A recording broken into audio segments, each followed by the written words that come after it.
سے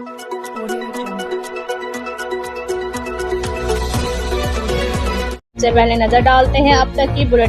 جی بالکل، سابق وزیر اعظم پاکستان میاں محمد نواز شریف کی بیٹی پاکستان مسلم لیگ نون کی نائب صدر مریم نواز شریف لاہور پہنچ گئی۔ جی بالکل، لاہور پہنچتے ہی تحت نگاہ عوامی سمندر اپنے لیڈر کے استقبال کے لیے لاہور ایئرپورٹ پر موجود تھا۔ مریم نواز شریف کا استقبال کے لیے لیگی عہدیداران، یوتھ ونگ، خواتین ونگ، لیگی کارکنوں اور ورکرز کی کثیر تعداد میں ایئرپورٹ پر موجود تھی۔ امید سحر قائد کی بیٹی محترمہ مریم نواز کی وطن واپسی پر لاہور ایئرپورٹ پر استقبال کے لیے ضلع وہاڑی سے بھی سابق ایم این اے چودھری نذیر ارائیں، امیدوار ایم پی اے میاں ثاقب خورشید، چودھری یوسف کسیلیا اور سردار خالد محمود ڈوگر موجود تھے۔ مریم نواز شریف کی میڈیا سے بات چیت کرتے ہوئے کہا کہ میری تربیت نواز شریف نے کی ہے، نواز شریف کی واپسی کی حتمی تاریخ نہیں دے سکتی۔ شہباز شریف عوام کو جلد ریلیف دیں گے، پارٹی کو نئی سمت دیں گے۔ مریم نواز کا ملک بھر میں کنونشن، جلسے اور ریلیاں نکالنے کا بھی اعلان کیا ہے۔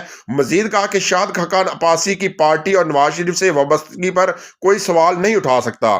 مریم نواز نے اپنے خطاب میں آئندہ کی اسٹریٹجی کا اشارہ دے دیا ہے۔ انہوں نے اس ساری سازش کو بے نقاب کرنے کا عندیہ بھی دے دیا جو ان کے والد میاں نواز شریف کے خلاف رچائی گئی۔ ان کے لیے روایتی سیاسی جماعت کو جدید خطوط پر استوار کرنا بہت ضروری ہو گیا ہے۔